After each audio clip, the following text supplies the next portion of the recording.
아침 일라디오. 안녕하십니까. 오늘 아침 일라디오 진행의 아나운서 오승원입니다. 비가 간절히 기다려지는 날씨가 내내 이어지고 있습니다. 초여름 같은 무더위와 20%를 밑도는 습도, 여기에 강풍까지 겹치면서 지난 주말 휴일 동안 서울 인왕산을 비롯해서 전국적으로 산불이 무려 34건이 발생했다고 하는데요. 대전 충남 지역의 7건의 산불은 여전히 진행 중인데 진짜 빨리 진화되길 바라겠습니다. 비다운 비가 내린 지 오래됐죠. 기상청 숨은 기상정보 시스템에 따르면요, 서울은 비가 내린 지 20일이 지났다고 하고요. 최근 석 달간 비가 10mm 넘게 온 날이 단 하루뿐이라고 합니다. 심지어 비가 자주 내리는 제주도조차 올해 강수량이 10mm로 초과한 날이 총 일주일 남짓이라고 하는데요. 도시에선 당장 물 부족을 잘 못 느끼고 살지만 이런 상황이면 농촌 지역에서는 얼마나 어려움이 클까 싶습니다. 물 부족도 산불도 다 기후변화 위기 속에서 전 세계적으로 늘어나는 추세고요. 우리도 더 이상 예외가 아닙니다. 장기적인 대비를 잘 해나가야겠다는 생각이 들고요. 당장은 이번 주에 반가운 비 소식이 있습니다. 건조함도 미세먼지도 싹 거칠 만큼 시원한 봄비 좀 내려줬으면 좋겠습니다. 4월 3일 월요일, 오늘 아침 일라디오 출발합니다.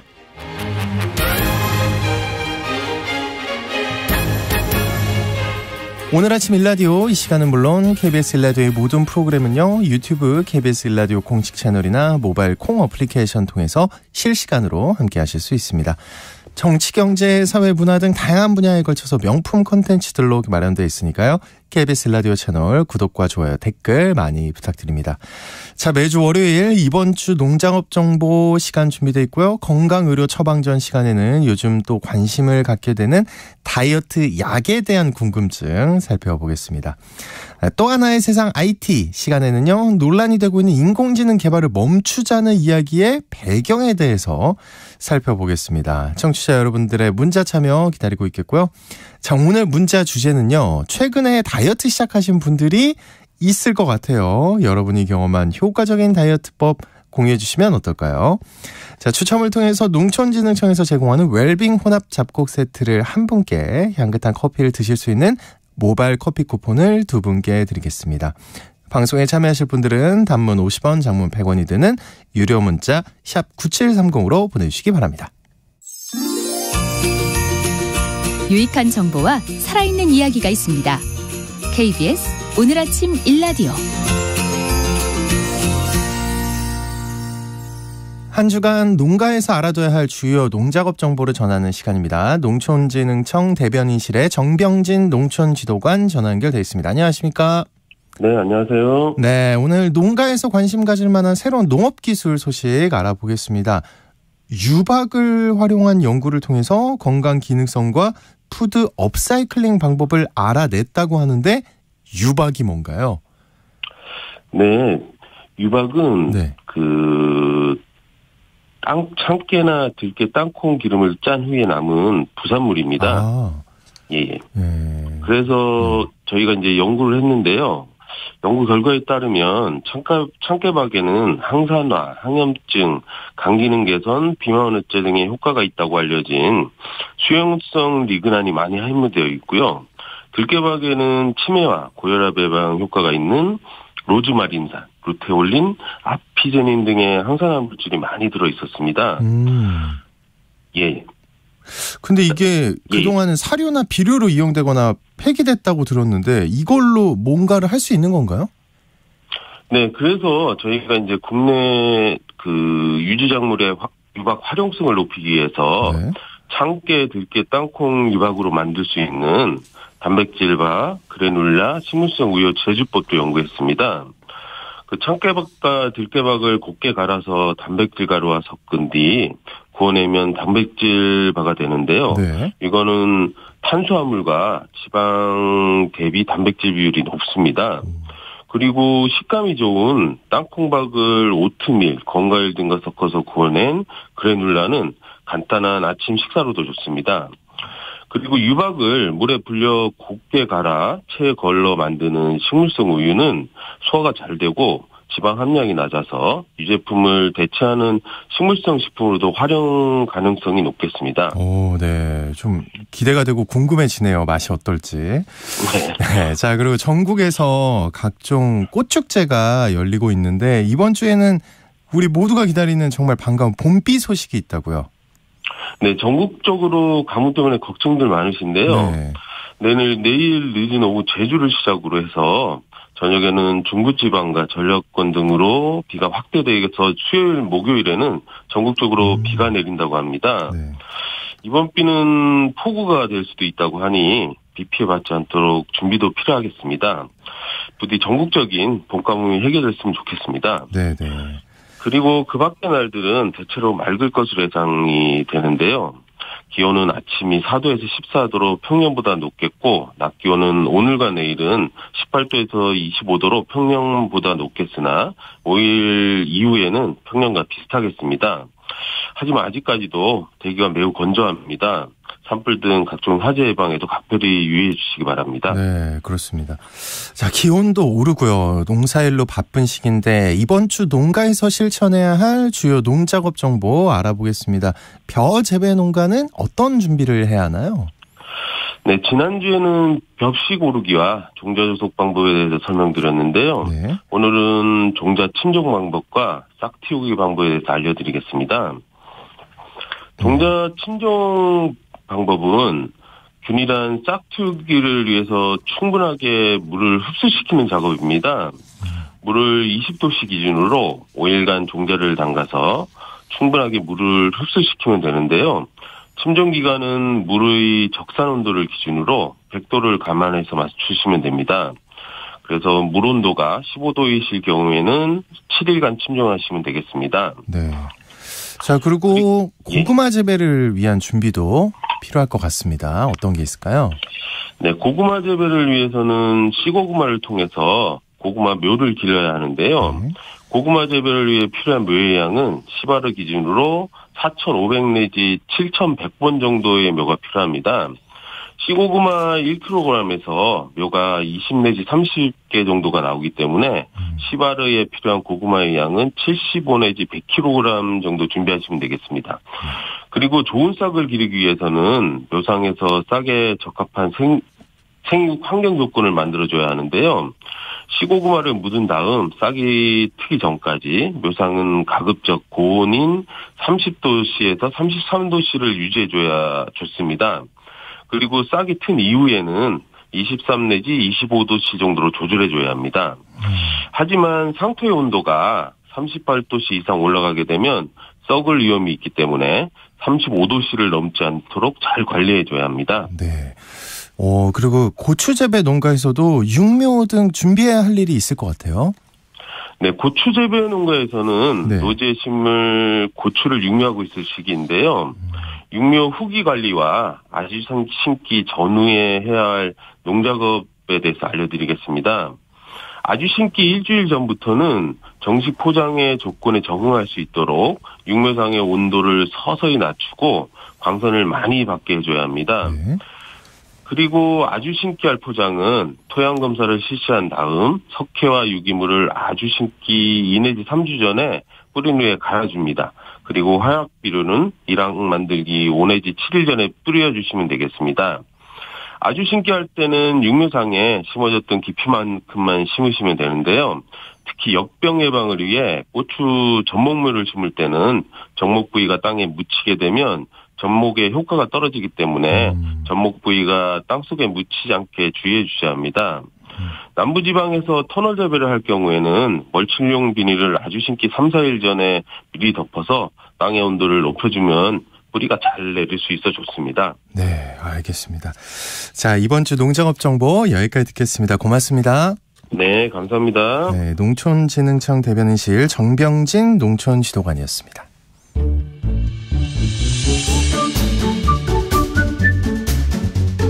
아침을 여는 기분 좋은 습관. KBS 오늘 아침 1라디오.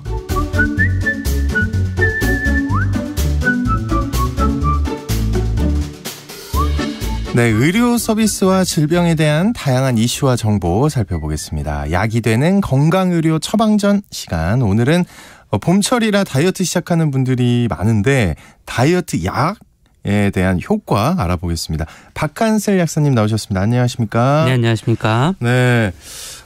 이거 봄옷으로 갈아입으려고 보니까 아침마다 거울 보기가 싫습니다. 저 스스로도 다이어트 해야 될 것 같은데. 근데 이게 가볍게 하는 분들도 있고 막 진짜 독하게 굶는 분들도 계시잖아요. 이렇게 하면은 정말로 살 빠지는 게 맞나요? 일단 결론부터 말씀드리자면 굶으면 살이 빠지는 건 맞습니다. 네.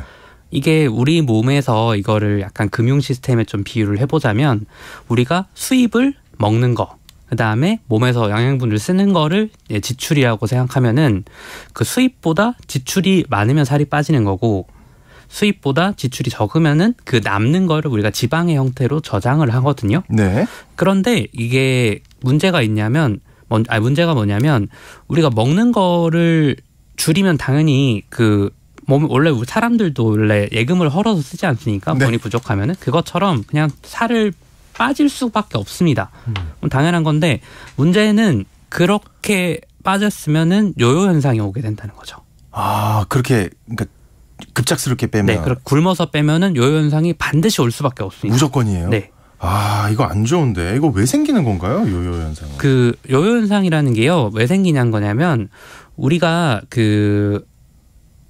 이제 사람들도 이제 만약에 지금 좀 수입이 너무 줄었다. 그러면은 우리가 그냥 뭐 은행에 있는 예금 쓰지 뭐 이렇게만 하는 사람은 없잖아요. 씀씀이도 같이 줄이지 않습니까, 저희가? 네. 근데 그거를 우리 몸에서는 에너지를 쓰는 기관이 근육이에요. 그러니까 사람들이 이제 그냥 굶어버리면은 지방도 빠지는데 동시에 씀씀이를 줄이는 근육도 빠져버리는 거거든요. 그런데 우리가 이제 다이어트 다 했다, 살 빠졌다, 좋다 하고 다시 음식을 먹기 시작하면은 우리가 씀씀이 한번 줄였다가 다시 수입이 늘어도 씀씀이를 갑자기 확 다시 늘리지는 않잖아요, 우리도. 그것처럼 몸에서도 근육을 다시 만들지는 않아요, 급하게. 그러다 보니까 이제 쓸 돈은 줄었는데 먹는 게 다시 늘어났다? 그러면은 이거는 살이 찔 수밖에 없는 거죠. 더 최악이네요. 네, 그러니까 다이어트 끝나고는 예전보다 살이 더 찌는 건데 이게 무슨 진짜로 그냥 기분 탓인가? 이게 아니고 정말로 그렇게 되는 거예요. 네. 근육이라는 게 없어져요. 네. 이거 도대체 어떻게 해야 좀 이렇게 잘 살을 빼는 겁니까, 그러면? 한 가지 좀 다행스러운 점은 있는데요. 우리가 우리 몸은 설계 자체가 근육을 먼저 없애는 방식은 아니에요. 그러니까 일단 급한 대로는 지방을 헐어 쓰는 걸 가장 먼저 우선시하고 그 다음에 우리가 이제 근육을 빠지는 식인데 그러니까 극단적으로 에너지 소비를 딱 끊어가지고 에너지 수입을 딱 끊어서 그러니까 먹는 거를 그냥 굶듯이 해가지고 빼면은 근육도 같이 빠지는데 네. 이제 식사량을 조금씩 줄이다 보면은 그 근육은 그래도 어느 정도 유지가 되면서도 지방만 태우는 그런 약간 아주 적절한 균형점이 생길 수가 있습니다. 네. 그러니까 이거를 막 너무 급격스럽게 굶으면서 빼면은 그런 부작용이 강하게 올 수 있으니 살살살. 네, 그래서 조금씩 소식을 하면서 운동을 해야지 그렇게 되는 거죠. 역시 이게 약간 많이 듣던 정석밖에 없다. 네. 이런 생각이 드는데 근데 다이어트 약을 드시는 분들이 있어요. 네. 실제로 제 주변에도 막 효과를 봤다는 사람들이 꽤 있거든요. 이게 도움이 되나요?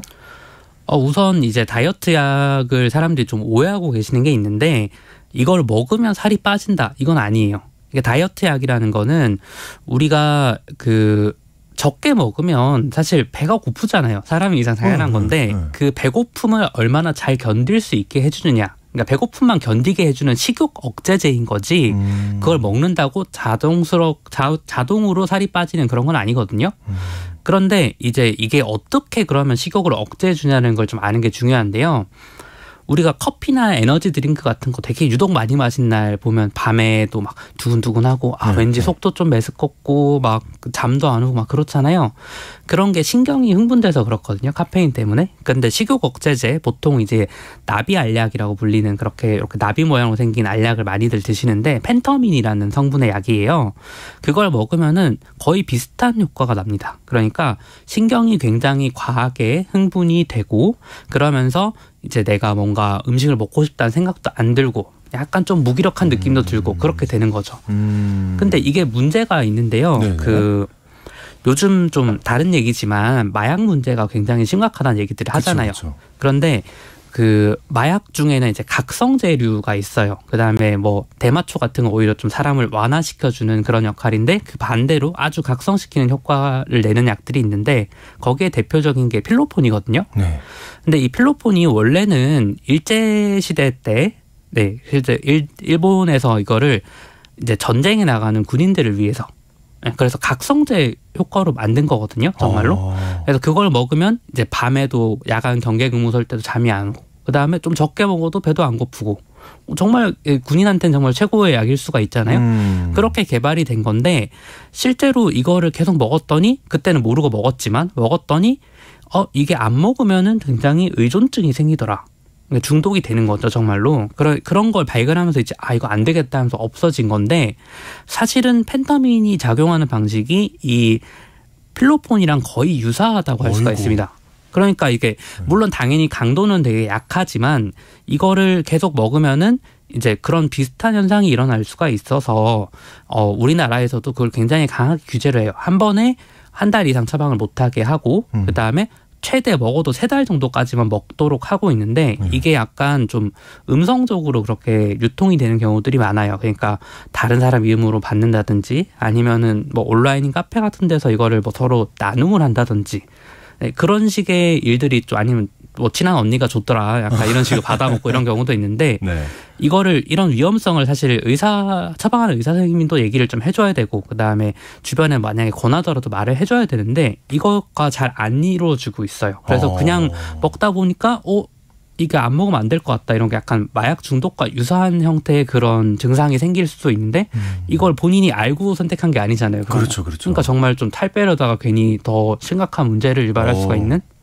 야, 이거 듣다 보니까 좀 무섭네요. 네. 좀 진짜 조심해야 될 것 같고. 네. 근데 이제 한의원에서도 네. 이렇게 사용하는 다이어트 한약 이런 거 있잖아요. 이런 거는 괜찮나요? 이것도 이제 한의원에서 어떤 걸 쓰시냐에 따라서 좀 다르니까 워낙들 뭐 또 약간 우리의 비법이다 이런 것도 있는 것들이 있잖아요. 그런데 그 지금까지 우리가 사용하는 그런 식욕 억제 방식은 아까 말씀드린 것처럼 신경이 좀 흥분되면은 그러니까 우리가 되게 평소에도 스트레스 받거나 되게 막 날선 상태가 되면은 밥 안 먹고 싶어지잖아요. 네네. 그거랑 비슷하게 그 한방 쪽에서도 펜타민 같은 효과를 내는 신경을 흥분시키는 약재가 있습니다. 그걸 마황이라고 하는데요. 네. 그 마황이 이제 그런 특성이 있으니까 이제 우리나라나 한의학을 쓰는 나라들 말고는 웬만하면 그걸 복용하지 말아야 된다. 세계적으로는 좀 그렇게 좀 그게 잡혀 있고 네. 우리나라에서도 그래서 이제 이거를 장기 복용은 하면 안 된다라는 그러니까 너무 오래 먹으면 안 좋다는 걸 한의사분들도 알고 계셔서 그런 건 좀 권하지는 않는데 이제 그거를 적극적으로 안내하시진 않죠. 그러니까 사실은 이제 다이어트를 위해서 사는 거면은 소량이든 아니면 들어갈 수밖에 없는데 먹고 나면 살이 빠지는 것 같아요. 이건 당연히 효과를 보겠죠. 근데 그거를 그냥 똑같이 먹다 보면 펜타민도 이제 오래 먹으면 불면증이라든지 이런 게 생길 수가 있거든요. 아니면 이제 우울증이나 공황장애 있는 분들은 그런 게 심해질 수도 있고. 네. 근데 마황도 비슷한 그런 효과가 날 수가 있기 때문에 그냥 다이어트 한약이라고 뭐 한약은 괜찮겠지 이렇게 생각하지 마시고 이제 한의사분한테 이제 혹시 이거 마왕 들어간 거냐 얼마까지 먹어도 되냐 이런 걸 여쭤보시던지 아니면 모르고 먹었다고 하더라도 뭔가 너무 가슴 두근거림이 심하고 막 초조하거나 아니면 밤에 잠을 못 잔다 그러면 그것도 꼭 확인을 해보셨으면 좋겠습니다. 그렇군요. 야, 진짜 뭐 다이어트 약이라고 써붙여진 거는 일단 조심해서 먹어야겠네요. 맞습니다. 네네. 이번엔 그럼 약사님께 꼭 물어봐야 하는 내용이죠. 좀 살 빠지는 약 새로 안전하게 만들어진 그런 획기적인 거 없나요? 사실 이게 너무 부담된다. 너무 그럼 좋잖아요. 네, 제발. 조금 먹고 살 빠지면 얼마나 좋아요. 그러니까요. 그런데 일단 우리나라에서도 이제는 좀 대중화된 아마 약일 텐데 삭센다라는 약이 있습니다. 있어요? 네, 그건 어떤 거냐면요. 아까 말씀드린 그런 먹는 식욕 억제제들은 우리가 신경을 과도하게 흥분시킨 상태로 만들어서 식욕을 없애는 방식인데 사실 그렇게 하지 않더라도 우리가 밥 먹고 나면 뭔가 배불러 죽겠다 약간 이런 생각이 들 때가 있잖아요. 있죠. 너무 많이 먹으면 당연히 매번 그래요. 저. 너무 많이 드시는 것 같은데 네, 열심히 먹습니다. 그런 포만감이 느껴지는 자연스러운 우리 몸에 생리 기작이 있을 거지 않습니까? 그러니까 그럼 그걸 좀 따라해보면 어떨까. 그래서 연구를 해보니 이제 자연스럽게 배가 부른 게 우리 몸에서 나오는 호르몬 때문이더라. 그래서 요거를 이제 뭐 호르몬 우리가 먹어서 효과 낼 수 있는 없는 경우가 좀 있거든요. 그래서 요것도 그냥 이제 배에다가 펜 모양 주사제로 된 게 있습니다. 그래서 자가 주사를 할 수 있게 인슐린 같이 약간 그렇게 맞는 건데요. 원래는 당뇨병 환자들을 위해서 만들었던 약인데 맞다 보니까 이게 되게 식욕 억제 효과가 크더라. 그러면 아예 방향을 돌려서 비만 치료제로 써보자 해서 나온 게 삭센다고요. 그래서 실제로 해보면 한 체중의 10% 정도가 좀 안정적으로 감소가 되더라. 맞습니다. 근데 이것도 역시나 마찬가지로 좀 덜 먹게 해주는 거지 맞는다고 자동으로 살이 빠지는 건 아니고요. 네. 자연스럽게 조금 이제 덜 그런 부작용이 없이 하는 건데 최근에는 여기서 한 번 더 업그레이드를 해서 그냥 일주일에 한 번 정도 맞아도 되는 그런 약들도 지금 나오려고 준비 중에 있습니다. 오, 일주일에 한 번. 네, 똑같은데 그렇게 맞으면 한 체중의 15% 정도가 줄어들 수도 있더라. 요게 이제 일론 머스크 같은 사람들이 자기가 살을 확 빼면서 유명해진 건데 위고비라고 하는 약인데요. 아직 우리나라에는 나오진 않았습니다. 오, 그런 게 있다는. 네. 근데 2123님이요. 정말 획기적인 걸 보내주셨습니다. 여러 가지 다이어트를 해봤지만 뭐니 해도 가장 좋은 살 빼는 방법은 마음고생 다이어트입니다. 이거 어떡하죠? 네. 아침부터. 네, 근심 걱정으로 입맛 떨어지는 게 가장 좋은 방법인 것 같다고. 그렇죠라고 지금 약사님이 인증해 주셨습니다. 근데 그에 비해서 또 6931님은 60대 여성입니다. 2년 동안 하루 15,000보와 저녁 금식하고 9kg 뺐다고. 대단하지 않습니까? 네, 이런 분도 있네요. 근데 이거 꼭 미용 목적이 아니더라도 살을 꼭 빼야 하나요? 어떻게 생각하십니까?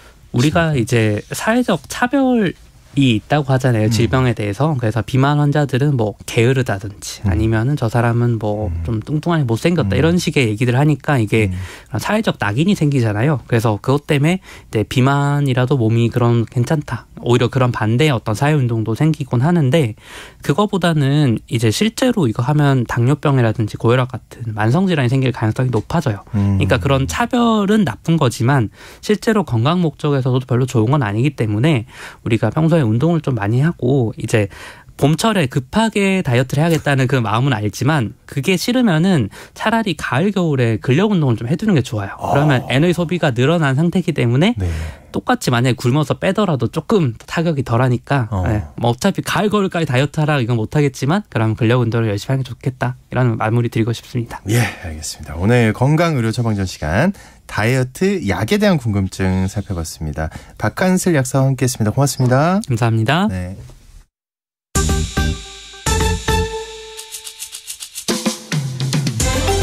활기찬 하루를 여는 오늘 아침 1라디오 건강한 아침 습관.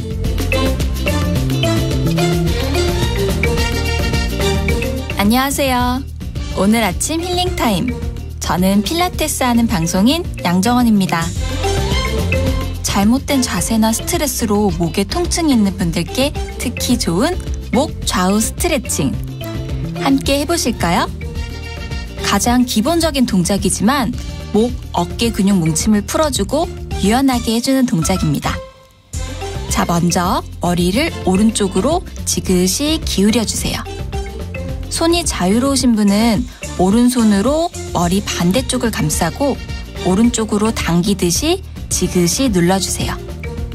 이때 왼쪽 어깨가 따라 올라가지 않게 주의해주세요.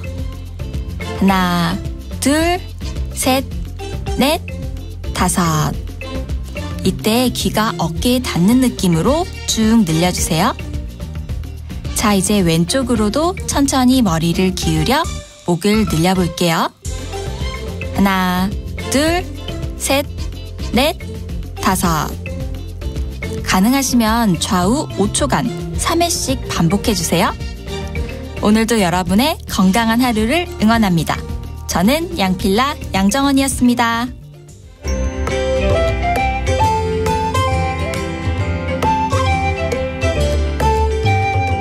상쾌한 하루의 시작. KBS 오늘 아침 1라디오.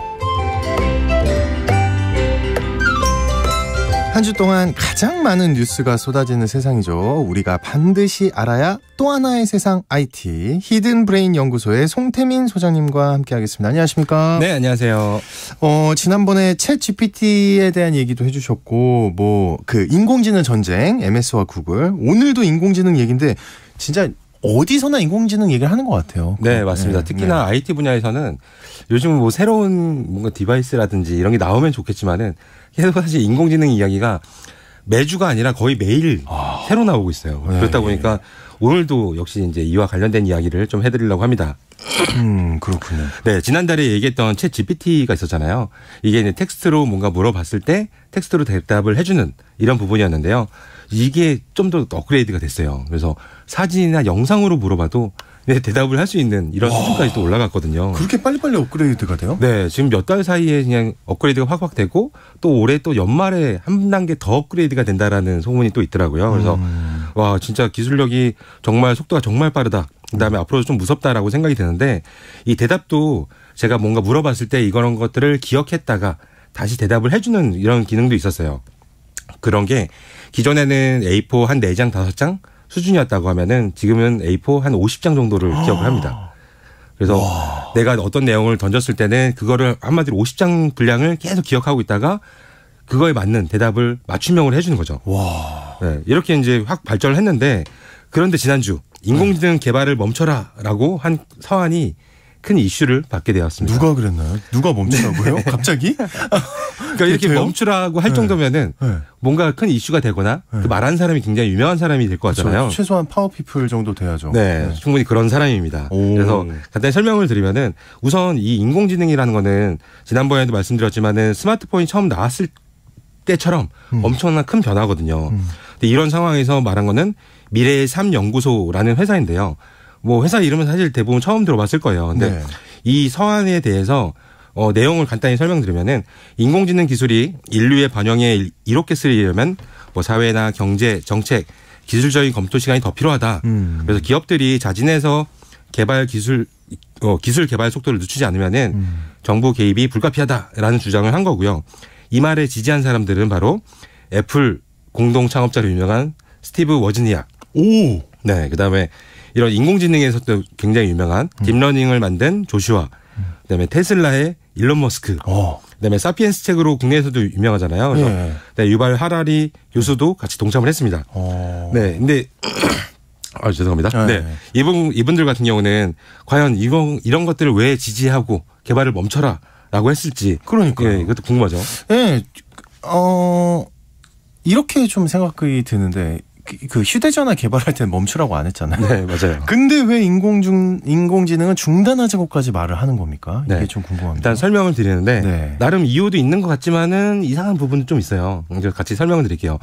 일단 모든 인공지능 개발을 멈춰라라고 하는 건 아니고요.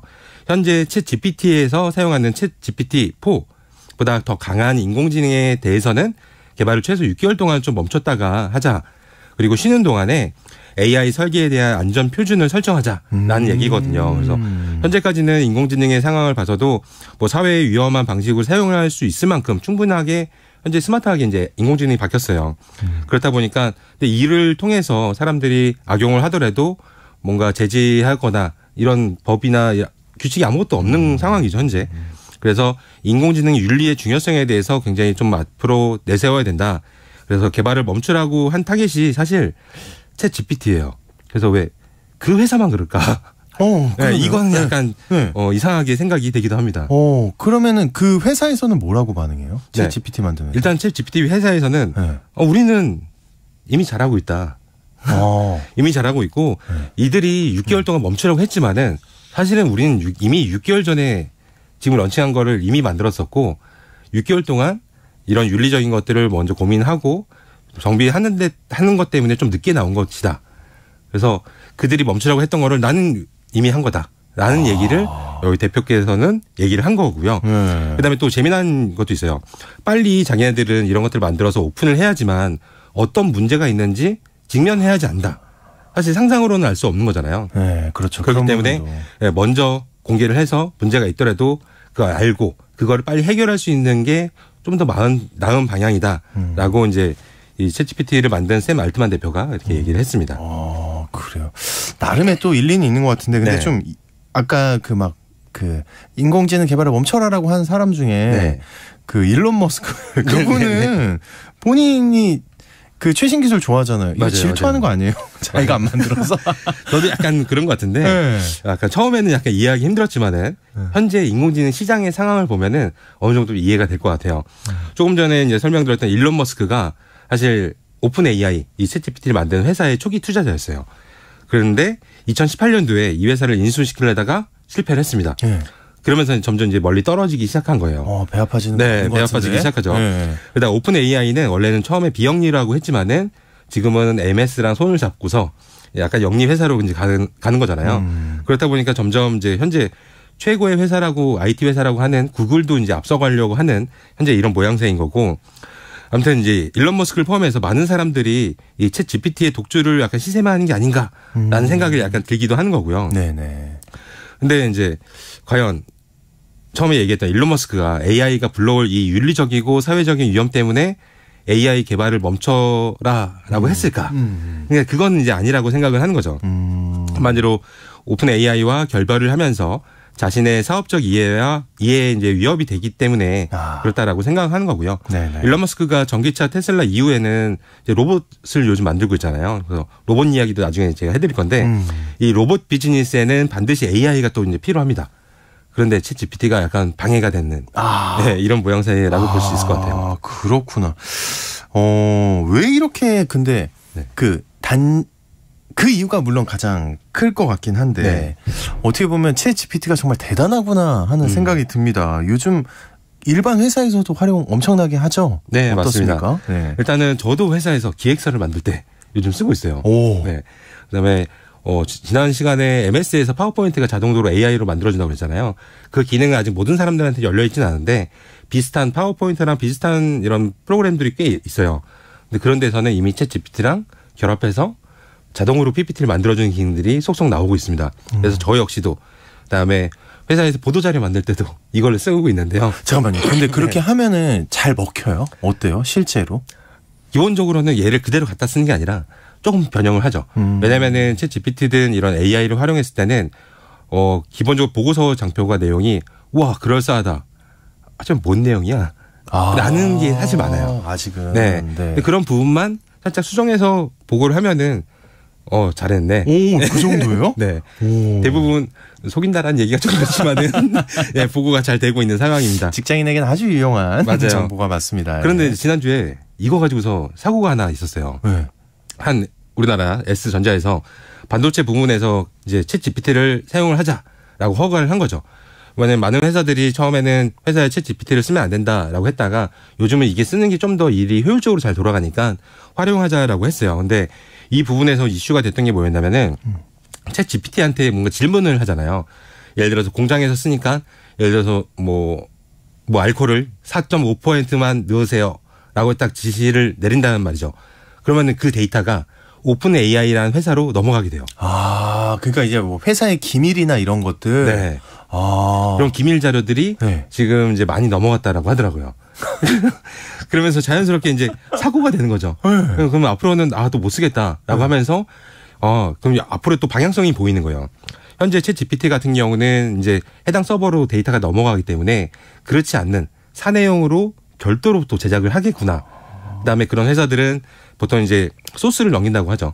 이제 API 같은 경우를 넘겨서 활용하기에만 한마디로 S라는 회사에서만 쓸 수 있는 데이터로 이런 서비스를 만들 수 있다라는 부분으로도 앞으로 이제 비즈니스가 모델이 바뀌겠구나라는 생각이 들더라고요. 좀 이렇게 최적화시켜서. 네네. 그렇구나. 이거 그러면은 그 챗 GPT 이런 거 쓸 때 네. 본인 개인정보 절대 얘기하면 안 되겠네요. 맞아요. 이게 제일 중요한 건데요. 네. 이제 제일 사람들이 챗 GPT를 썼을 때 제일 처음에 하는 게 예를 들어서 제 이름 송태민은 누구야?